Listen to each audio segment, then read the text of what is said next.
And then when I ordered them, or when I ordered the other two, I realized they were the wrong ones. They were the ones I didn't want. So when I try to get a refund for it, they're like, oh, sorry, it's too late. It's like, they haven't even been shipped yet. They go, yeah, they have been shipped, but our system is very slow. Like, oh my god. So I got pretty much 4 monitors. They didn't even give me a refund because technically I did get the monitors. I don't think they gave me a refund. I found a better product that was way better for my personal use.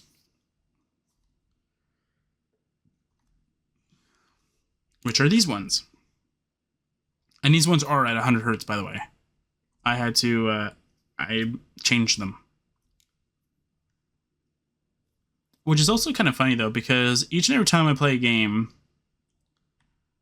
especially something that's really odd, though, because I've never had this experience with Oblivion, and I think it might be because of these monitors, though, but since these are at 100 hertz, I've been seeing I've been seeing Oblivion staying at 100 frames for the most part.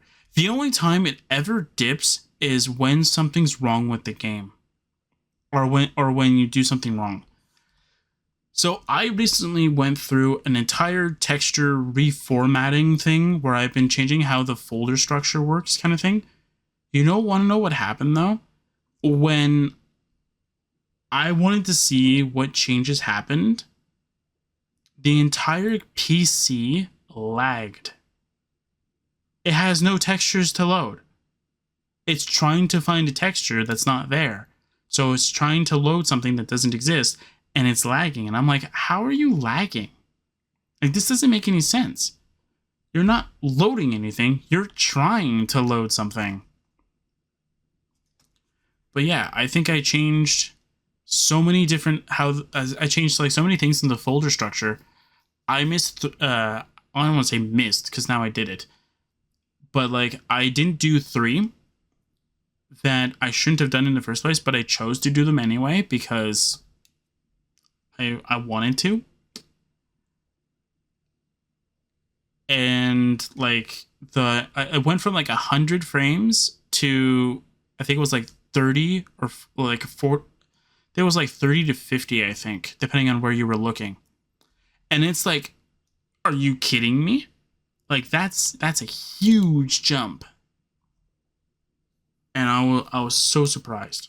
And then when I started slowly fixing it over and over again, the frames started to come back. And it's like, it needs a texture to load, and you get frames. It's like, that doesn't make any sense to me. If it's missing a texture, it should give you frames, not the other way around.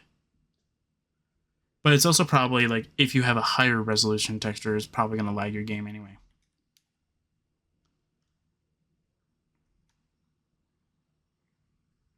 And I still have to do the channel anniversary. I might have already mentioned this before, but it's not going to be the one that I had planned. And that's because of the same reason why there's no more Oblivion script videos that are new that are being made. And unfortunately for that, I still don't have an answer as to like why that's the case. I've mentioned this beforehand, and I'm going to mention this again. And don't take this out of line or out of context kind of thing. Just understand where I'm coming from this. I'm just one person. And my ideas, I feel like, in my perspective, they're way too big for just one person to do all on their own. So I take my time doing them. It's always so weird because when I do a change on my Oblivion mod, it takes me about, I feel like it's going to take me days. It takes me hours. I completely changed how the textures are formatted into my mod, so they're as close to the vanilla game as much as possible. I thought it was going to take me days to do. It took me hours. I'm not even joking. It literally took me hours. I was like so surprised. I was like, is it going to take me like, a week or something like that? Even just me doing like the big changes, like I was gonna do a cell a day kind of thing. There was like 5 or 6 things I have to do. You know how long it took me? Took me like 3 days to kind of do him.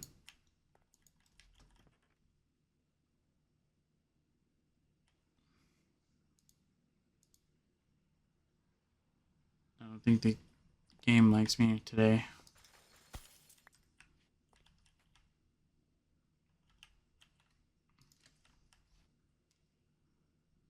Alright, hang on. I'm going to go pause the recording and I'm going to be right back. Alright, so let's see if this will actually fix it. There you go. Flamethrower.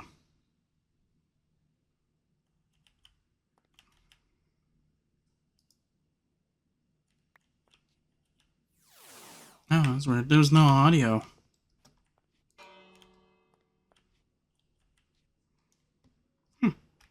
Funky. Is there any more Gimmigool chests?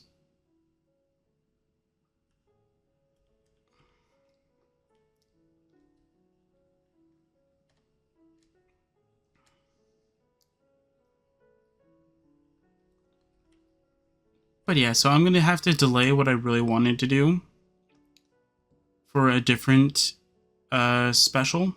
As unfortunate as it is, it's actually how it's going to have to be. Because, well, again, it's not the fact that I don't have the time, it's that I underestimate how much time it actually takes to do it. But this is like, at bare minimum, it's going to take like, I think it's like 16 hours. Something like that. Hold on, let me go see. Is it 16 hours? It's 16 or something like that. It's like some kind of arbitrary number. I've already talked about it too, but like I definitely remember looking it up on camera. I definitely remember, well, not on camera, but I remember talking about it on camera, and I remember telling the time how long it's going to take for it.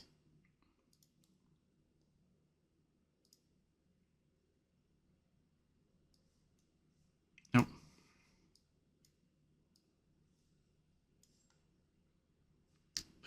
Oh, sorry. It's not 16. It's 46 hours.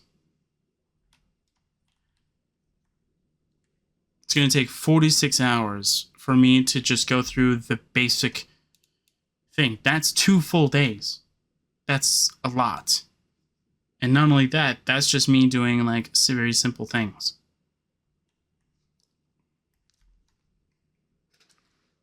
So the very simple explanation is that I was going to do a reading session of me reading through the playthrough of Nehrim that I did. So you get like the updated sort of like the microphone and the upgraded PC and all that other sort of stuff. Like you get all the upgrades kind of thing. And you get to see it in a book form kind of thing. And it was supposed to be really cool and really fun and quirky kind of thing. And I thought it was a really cool idea and I really wanted to do it. So I think I started working on it in 2023 and then I stopped. And then I think near the end of 2023, I picked it back up and then I stopped again. And then since then, I haven't picked it back up again. Mainly because I think around in 2023, I had the whole thing in July, which is already in the fact, and I've talked about it many times. It was about my health and all that stuff, so I didn't want to do anything. And the doctor told me to take it easy for at least take it easy for a little bit, and I took that literally. It was meant to be a week, and then I was supposed to come back, and then it turned out to be, then it got extended to be 2 weeks instead of 1, then it got extended to a month, and then I said, you know what? I'm done with this. I'm gonna, come back anyway. And then after a month, I literally did come back. But that's what happened, pretty much. So it's not like I haven't started already. I have started it. I have started the work for it. But the thing is that like for me to be able to go through that to writing the book, even to get like the rough draft, okay, I have to sit and listen to the raw footage. By the way, there was like very little editing that happened early on. There was no like audio bump like which is right now. There's nothing like that right now. There's nothing like that during that time. So literally, I'm hearing the bad audio quality that I had then, and the only thing that was bad about it was the fact that like my microphone was quiet for no reason, and the game audio was either like too loud that it tried to surpass my audio or my microphone quality. So it's like you can hear me in the game fight for like to for you to listen, right? So it's like that's all you can hear is like me trying to be loud so I can overpower the game and all that stuff. At least at the beginning. I think I fixed it later on. But again, that kind of thing was there at the very beginning. And the reason why I never noticed, I think, at the beginning is because I don't want to say I never paid attention. I didn't look back on the footage then. The only time I looked back on the footage was when it was about time for the channel to start. That I started editing, and then I started realizing, uh-oh, this happened. And then I corrected it. But I've already had hours and hours of footage. So I used it. So I think it was probably by like session 4 or 5 or something like that I realized it, probably. Then I adjusted the audio on my own time, and then I was like, okay, this is good. Then obviously, we were good.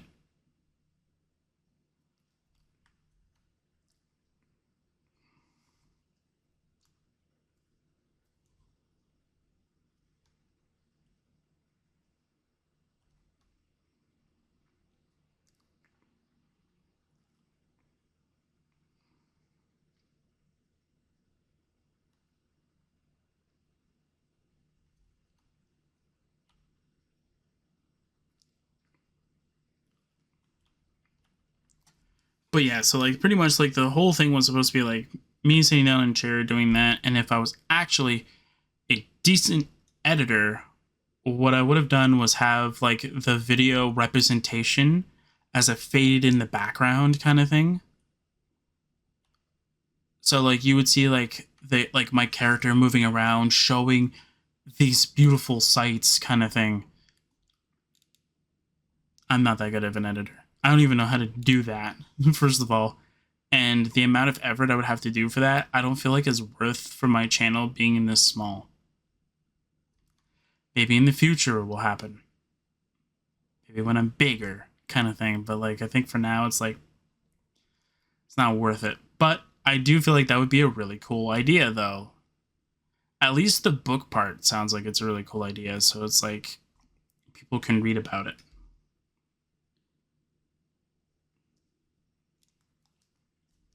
And I gotta take a look at the series as well, because I don't remember what the weapon at the end looks like, though, but I kind of do want that. That could be like after you read the book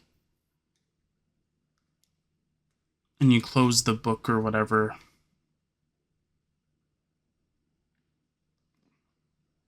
It will,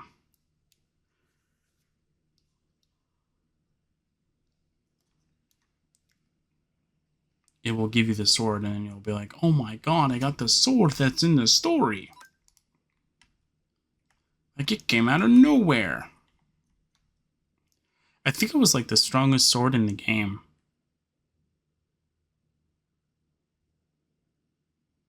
Yeah, I think it was like the strongest sword in the game.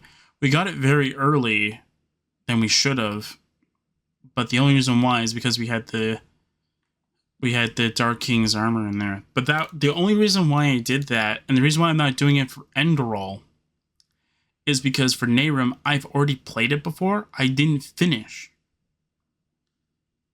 Like, if I would have finished it on my own time,